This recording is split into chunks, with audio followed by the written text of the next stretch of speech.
Bien, continuamos con esta parte del tema.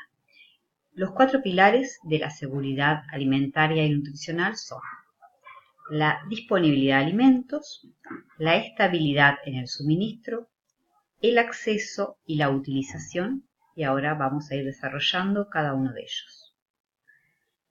En cuanto a la dimensión alimentaria, que tiene relación con la disponibilidad y la estabilidad en el suministro, la producción y disponibilidad de alimentos debe ser suficiente para atender la demanda, estable y continuada para garantizar la oferta permanente, neutralizando las fluctuaciones estacionales, autónoma para que se alcance la autosuficiencia nacional para los alimentos básicos, y esto hace alusión a lo que habíamos definido como soberanía alimentaria, equitativa para garantizar el acceso universal a las necesidades nutricionales adecuadas para mantener o recuperar la salud en las etapas del ciclo de vida y en los diferentes grupos de la población.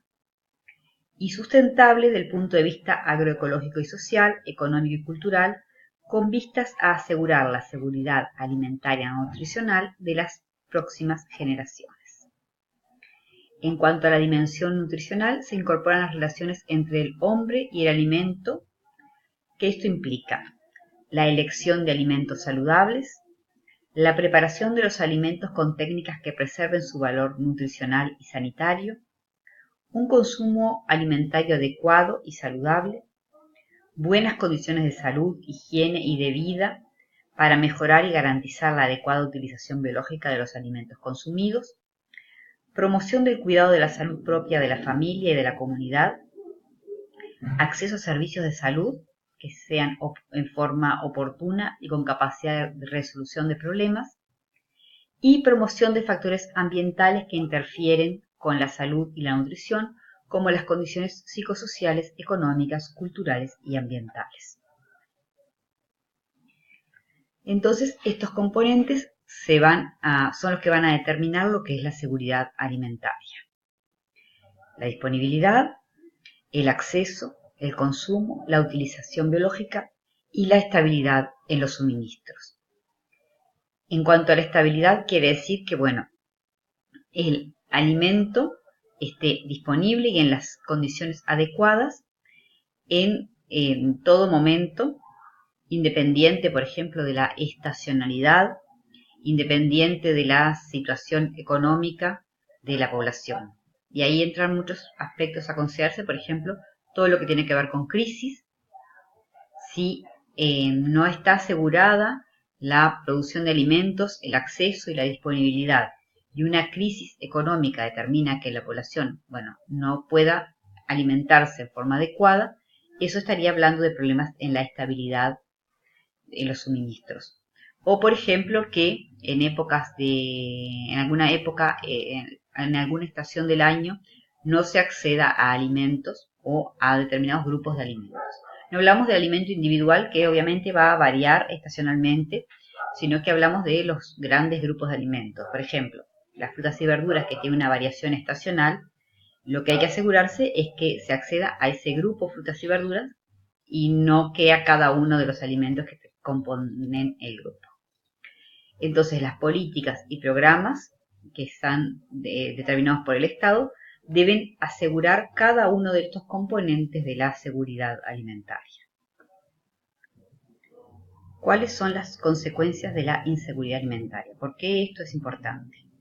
La inseguridad alimentaria nutricional determina baja productividad para el individuo, pero también para la población en su conjunto, o sea, para la comunidad toda, dificultad de aprendizaje, y esto es más notorio cuando se produce inseguridad alimentaria en la época en que el individuo está aprendiendo, o sea, cuanto más pequeño es y más sufre este problema, mayores consecuencias de dificultad de aprendizaje va a tener. Lo mismo para retardo de crecimiento y desarrollo y los cambios anormales de peso.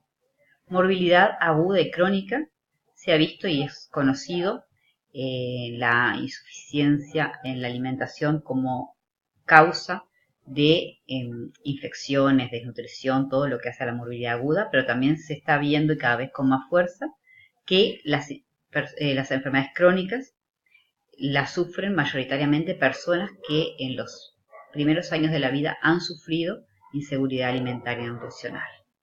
Y también una mortalidad aumentada. Todo esto causa su desarrollo humano, así que es un problema de todos, no es un problema solamente del individuo que tiene, que vive en inseguridad alimentaria y nutricional, sino que la comunidad toda, o si hablamos del país en su conjunto, va a tener como consecuencia su desarrollo si tiene algún grupo de la población en esta situación de inseguridad alimentaria y nutricional. ¿Cuáles son los grupos entonces vulnerables desde el punto de vista social? Bueno, esto se ha visto, la evidencia lo ha marcado, que los grupos son los que van a tener, bueno, obviamente menos recursos, y está centralizado sobre todo en mujeres, jefas de hogar, familias con gran número de integrantes, núcleos familiares situados en áreas ecológicamente desventajosas, grupos familiares con ingresos bajos, población que presenta patologías particulares como SIDA y tuberculosis, y población del medio rural más marginal y con inadecuado acceso a los alimentos. Pero también hay grupos biológicamente vulnerables, que como lo hablábamos son aquellos grupos que están en etapa de crecimiento y desarrollo. Los niños más pequeños, las mujeres embarazadas o en lactancia porque tienen sus requerimientos aumentados y a su vez porque de ellas, de su adecuada situación nutricional, va a depender también desde el peso al nacimiento de sus hijos hasta la eficiencia en la lactancia materna. Los adolescentes como otro grupo que está en etapa de desarrollo y crecimiento importante, y los adultos mayores que es una etapa en que se empiezan a desarrollar carencias y una adecuada alimentación es necesaria para evitar esta situación. Y aquí vemos un esquema que nos muestra el círculo vicioso de desnutrición. ¿Por qué se perpetúa? Esto nos está explicando, allí abajo tienen la fuente, por qué se perpetúa la malnutrición en grupos que tienen inseguridad alimentaria. O sea, la inseguridad alimentaria de la madre, cuando ella se embaraza, se va a perpetuar en el hijo y también en futuras generaciones. Que algunas evidencias lo han marcado como que termina siendo algo que se va transmitiendo de generación en generación. No se transmite genéticamente, pero sí a través del medio ambiente en el que se desarrollan los individuos. Una madre desnutrida tiene mayor chance de tener un recién nacido desnutrido que si no se mejoran las condiciones en que vive, o sea que si no, esa madre no puede alimentarlo adecuadamente con lactancia materna y la madre desnutrida va a tener menos chance de tener una lactancia materna exitosa. No quiere decir esto que no lo pueda hacer, puede tener, pero si no se recupera su estado nutricional, va a tener una leche que si bien es de buena calidad, va a tener problemas con la cantidad de leche que produce, entonces tiene menos posibilidades de que esa lactancia materna sea exclusiva. ¿Y cómo se pasa de ese círculo vicioso de la desnutrición a un círculo virtuoso? Bueno, fundamentalmente a través de programas alimentarios y nutricionales que trabajen en las etapas más precoces de la vida. Los mejores resultados quizás sean los de trabajar con la embarazada, mejorando su estado nutricional, y eso va a lograr que el niño pueda nacer con un mejor peso o pueda tener menos carencias en las primeras etapas y evitando que se perpetúe en las siguientes generaciones este problema de la malnutrición. Entonces, cuanto más precoz sea la intervención, mejores chances tenemos de mejorar el estado nutricional. Si no se pudo trabajar en el embarazo, bueno, en las etapas primeras de la vida, serían las formas de que salgamos de ese círculo vicioso a un círculo que llamaríamos, virtuoso. Y se da lo mismo hablando de su desarrollo. ¿Por qué? Porque, ya lo vimos, que en realidad la inseguridad alimentaria y nutricional determina su desarrollo en los países. Y si un país quiere salir de la etapa de su desarrollo, una de las primeras intervenciones es mejorar el estado nutricional de su población. Y cortar ese círculo que se muestra en la diapositiva de subdesarrollo, inequidad y pobreza, inseguridad alimentaria y nutricional y deficiente calidad de vida. Para intervenir en esto y lograr el desarrollo, bueno, todas las acciones deberían estar orientadas a evitar la inseguridad alimentaria y nutricional. ¿Cuáles son las principales causas de malnutrición? Sería entonces lo primero que tenemos que abordar. Y así estamos como comenzando este curso para terminar buscando cuáles serían las soluciones a estas causas de malnutrición. Hay diferentes formas de estudiar las causas de la malnutrición. Uno es el árbol de problemas, que es lo que vamos a ver a continuación. El árbol de problemas de malnutrición, como les decía, es una forma de poner en un esquema cuáles serían las causas de la problemática de la malnutrición. Este árbol de problemas de malnutrición, ustedes van a elaborar alguno, así que en realidad es como irlos mirando, no hay una única forma de hacerlo, pero siempre en la base van las políticas, programas, la situación económica del país. ¿Qué van los siguientes niveles? Bueno, las causas que tienen que ver con el medio ambiente o nivel familiar en donde se desarrolla la vida de esos individuos, y lo más inmediato ya es en realidad lo más cercano al individuo.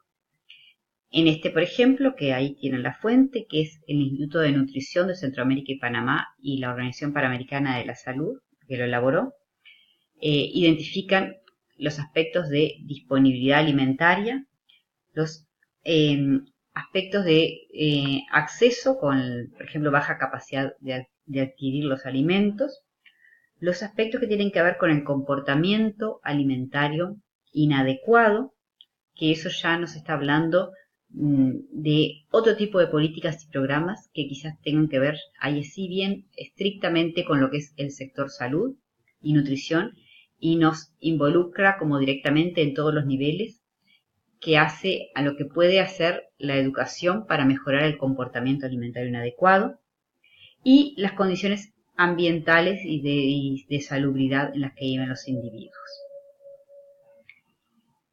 Me voy a detener, voy a volver a lo que es el comportamiento alimentario, que muchas veces identificamos o nos parece que con la educación alimentaria y nutricional mejoraría la situación nutricional de las poblaciones. Bueno, ese aspecto estaría acá, involucrado en lo que es comportamiento alimentario.